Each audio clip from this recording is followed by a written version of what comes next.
Porque o psicólogo deve conhecer a neurofisiologia. Afinal de contas, para que nós, estudantes de psicologia, que temos como nosso objeto de estudo os processos mentais, que temos como objeto de estudo o comportamento, que temos como objeto de estudo as interações entre organismos e os seus respectivos ambientes, teríamos de estudar neurofisiologia, que é basicamente o estudo dos processos de funcionamento do sistema nervoso. Para quê? A primeira parte da resposta consiste em um fato. E que fato é esse? O fato segundo o qual os processos biológicos, meus caros, são a base dos processos psicológicos. Em outras palavras, a nossa capacidade de interação com o ambiente é uma propriedade do sistema nervoso. Pessoal, olha só. A maioria dos organismos vivos não tem sistema nervoso. Já pararam para pensar nisso? Que o sistema nervoso não é algo fundamental para você poder viver, digamos assim, né? A maioria dos organismos não tem sistema nervoso. Mas para os organismos que o possuem, isso traz uma vantagem importante. E que vantagem é essa? Uma capacidade de interação com o ambiente muito mais dinâmica. Porque um sistema nervoso possibilita que o organismo faça três coisas básicas. Primeira coisa básica que o sistema nervoso proporciona ao organismo: a capacidade de obter informações. Segunda capacidade que o sistema nervoso dota o organismo que o possui: a capacidade de interpretar essas informações, ou seja, as informações que são captadas, as informações que são obtidas, elas são decodificadas. Depois eu vou explicar esse processo de transdução neuroquímica para vocês mais para frente, né? Realizada pelos nossos receptores, pelos nossos órgãos sensoriais. Essa informação ela vai ser processada e que, em termos genéricos, eu vou chamar esse processamento da informação de interpretação. Então, o sistema nervoso possibilita que o organismo interprete o ambiente, interprete as informações que ele está recebendo.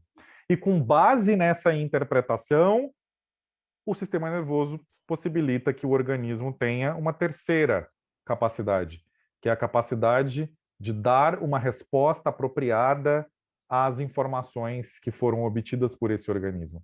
É a capacidade de execução. Então, olha lá as três capacidades. Primeira capacidade, captação de informações. Segunda capacidade, processamento de informações, interpretação de informações. Terceira capacidade, dar uma resposta apropriada. Apropriada, faltou na minha fono, hein? Tem que voltar para as minhas sessões. Apropriada de responder, quer dizer, dar uma resposta apropriada àquelas informações que foram recebidas pelo organismo. Ok, gente? Então, o que isso significa? Que os nossos processos mentais, que atualmente, né, usando uma linguagem mais moderna, são chamados processos cognitivos básicos, né? Os nossos processos mentais, os nossos processos cognitivos básicos são funções do sistema nervoso. Então, vou fazer uma analogia com vocês. Gente, qual que é a função do aparelho digestivo? Ué, digerir. Qual é a função do nosso aparelho locomotor? Ué, é proporcionar a locomoção, é proporcionar o movimento, né, para o nosso corpo. Portanto, qual é a função do sistema nervoso? Produzir comportamento, produzir processos mentais. Essas são as funções do sistema nervoso. Né? Nós só temos comportamento que nós temos sistema nervoso. Né? Nós só temos capacidade cognitiva porque nós temos um sistema nervoso. Aí muitos de vocês podem argumentar assim, mas bactéria se comporta e ela não tem sistema nervoso. Planta se comporta, mas ela não tem sistema nervoso. E aí eu afirmo para vocês, sim, gente, eu sei. Eu até falei isso para vocês. No entanto, Nós somos seres humanos, nós não somos bactéria, nós não somos planta, nós somos seres humanos. E como seres humanos, aquilo que talvez seja um dos aspectos que nos define, e aí sem querer entrar em questões filosóficas ou até mesmo teológicas, a nossa capacidade de reflexão, a nossa capacidade de pensamento, a nossa capacidade de interpretar e pensar o mundo só é possível porque nós temos um sistema nervoso. Entenderam o raciocínio? Então, eu posso me comportar sem sistema nervoso? Sim! Tem dezenas de milhares de espécies de organismos vivos por aí que se comportam muito bem, obrigado, sem sistema nervoso. Mas nós não somos aquelas espécies. Nós somos Homo sapiens sapiens. E como Homo sapiens sapiens, nós temos sistema nervoso, e esse sistema nervoso é o que nos permite o nosso comportamento, é o que nos permite a nossa capacidade de pensar, refletir, armazenar informação, recuperar essa informação e por aí vai. Tá certo, gente? Até esse momento, alguma dúvida? Alguém gostaria de fazer alguma pergunta? Fiquem à vontade, gente. Esqueci de comentar com vocês que é óbvio que vocês têm total liberdade para me interromper a qualquer instante para apresentar alguma dúvida.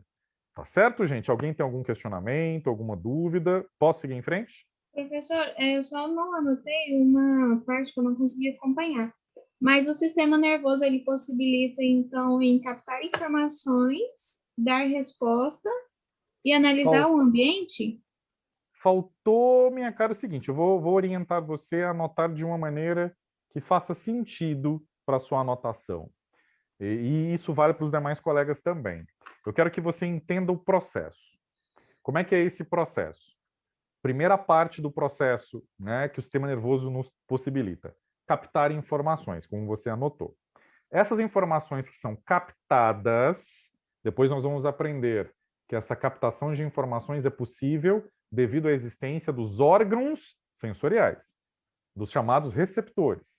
Posteriormente, das chamadas vias aferentes, constituídas por neurônios sensitivos. Mas depois nós vamos entrar nisso.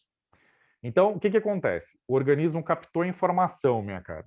O que ele vai fazer com ela? Ele vai processá-la, ou seja, ele vai interpretá-la. Então, segunda capacidade que o sistema nervoso dota o organismo é a capacidade de processamento de informação, ou seja, a capacidade de interpretação das informações. Terceira capacidade, dar uma resposta, executar uma ação, realizar um movimento com base nessa interpretação. Então, vamos na sequência lógica? Vamos lá, número 1, captação de informação. Número 2, processamento de informação, entre parênteses, interpretação de informações. Número 3, dar uma resposta, executar uma resposta. Ok, minha cara? Ficou mais claro para você e para os demais colegas? Sim, sim, professor, bem mais claro, obrigada. Excelente, minha cara. Muito obrigado pela sua pergunta. Pessoal, mais alguma dúvida? Vamos em frente? Professor, boa noite. O Boa senhor noite. poderia falar número 2 novamente, por favor? Sim, sem problema. O número 2, minha cara, é processamento da informação ou interpretação das informações. Vou dar um exemplo. Acho que vai ficar mais fácil de vocês guardarem, né? Eu ia dar esse exemplo numa outra aula, que eu já ia, né, fazer um comentário sobre órgãos sensoriais e tal. Eu vou apresentar o exemplo hoje, já para vocês começarem a guardar, né? De uma maneira mais semântica, digamos assim. A chamada codificação semântica. Guarda isso, que quando eu for falar de memória, eu volto a falar de codificação, né? O que acontece, gente? Imagine que você está, nesse exato momento, acompanhando a aula. E aí você está vendo esse slide que está projetado aí na tela do seu computador, do seu smartphone, do seu iPhone, do seu tablet, sei lá o que você está usando para acompanhar a nossa aula de hoje. Quem vai possibilitar você acompanhar essas informações que são visuais, digamos assim? Num primeiro momento, é um órgão sensorial que vai converter a energia luminosa do ambiente, mais especificamente a energia luminosa da tela do seu computador, que é energia eletromagnética, em um impulso elétrico. Quem faz isso, gente? É o órgão sensorial da visão, que é a retina. Então, a retina, ela vai converter a energia eletromagnética, que é a luz, que está aí representada de diferentes formas, né? Nessas palavras, nesses símbolos aí que estão na tela. Essa informação, que é a energia eletromagnética, vai ser convertida pela retina em um impulso elétrico. Não vou explicar para vocês agora como é que isso acontece. Posteriormente, na aula sobre os processos sensoriais, eu vou explicar os aspectos de transdução, tá? Transdução neuroquímica. Não, hoje é uma introdução, viu, gente? Então, a retina converte essa energia, vamos chamar de visão, vamos dizer assim, né? Imagem, melhor dizendo. Aí, gente, esse impulso elétrico que agora representa, olha que bonito, olha que lindo isso, o impulso elétrico, gente, ele representa a imagem. Então, na hora que você lê aqui, ó, porquê, a palavrinha porquê, que está sendo projetada aí na tela, né, para você. Esse porquê, que é luz, vamos dizer assim, foi transformado num impulso elétrico pela sua retina. E aí esse impulso elétrico vai lá, né, pelas vias aferentes. Não vou falar de neurotransmissão agora, não vou falar dos detalhes, como é que isso acontece. Vamos fazer de conta que é só um impulso elétrico que vai. Esse impulso elétrico vai pelas vias aferentes, vai indo, vai indo, vai indo, vai indo, até que ele chega na região do sistema nervoso, que vai permitir ao indivíduo a percepção da imagem. Então, essa informação vai lá pelo nervo óptico, né, pela via óptica, chega no tálamo, né, guarda isso mais para frente, vou falar sobre isso, vocês já viram na neuroanatomia. Essa informação chega no tálamo, que funciona como um roteador, como um distribuidor de sinal, e a partir do tálamo, essa informação segue para lábios do sulco calcarino, lá no seu lobo occipital. Se você não se lembra o que é lábios do sulco calcarino, se você não se lembra o que é o lobo occipital ou o que é tálamo, você está me devendo. E, na verdade, me não. Você está devendo para você. Porque vocês viram isso na neuroanatomia, acredito eu. E se não viram, gente, revisão, tá? Vocês vão pegar lá o capítulo 1 do livro que eu postei para vocês, lá no Google Sala de Aula, tá? Vocês vão pegar o capítulo 1 e vão fazer a revisão da neuroanatomia, tá bom, gente? Então, o lobo occipital é aquela parte de trás, lá do seu córtex cerebral, né? Aí, gente, a informação chegou ali. Até aí, isso é captação de informação. Na hora que chega ali no tálamo e é retransmitido para o lobo occipital, né? Os lábios do sulco calcarino, nós começamos a ter o processamento da informação. E aí outras áreas vão ser recrutadas, áreas secundárias, áreas terciárias e tal. E aí, gente, se no decorrer desse processamento da informação, que vai acontecer lá no seu córtex cerebral, você receber, né, um comando específico para, por exemplo, aumentar o brilho da sua tela. Está muito escuro, você vai aumentar o brilho. A execução desse comportamento, né, vai ser feita através de um planejamento motor, região do lobo frontal, tá? Depois eu vou detalhar isso com vocês. E aí essa informação, que é um impulso cortical de saída para movimentar a sua musculatura, né, para acionar o botão que faz com que a sua tela fique mais clara.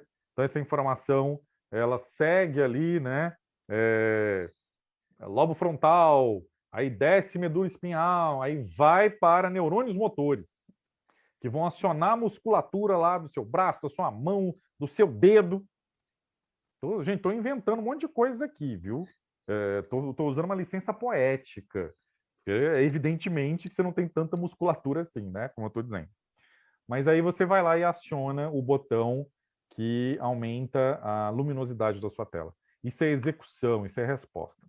Então, vocês estão vendo as três capacidades que um organismo vai ter, no caso nós, seres humanos que temos sistema nervoso, que essas capacidades são dotadas, né? Nos são dotadas pelo sistema nervoso. Tá certo, pessoal? Alguma dúvida em relação a isso?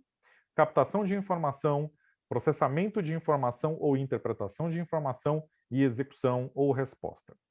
Vamos em frente, gente? Olha lá. E aí, pessoal, olha a decorrência desse fato. O fato segundo o qual os processos psicológicos têm como base processos biológicos. A decorrência disso é: existem transtornos psicológicos cujo tratamento padrão ainda é o quê, gente? Farmacológico. Então, esse aqui é um exemplo, tá? Por que nós, psicólogos, devemos conhecer a neurofisiologia? Existe uma parte das neurociências que é a chamada neuropsicofarmacologia ou psicofarmacologia, que aborda especificamente os efeitos de determinadas substâncias no funcionamento e até mesmo na estrutura do sistema nervoso, com repercussões psicológicas. Não é? Então, isso aí são os famosos psicofármacos. Vocês vão ter essa disciplina lá no 8º período. Tá bom, gente?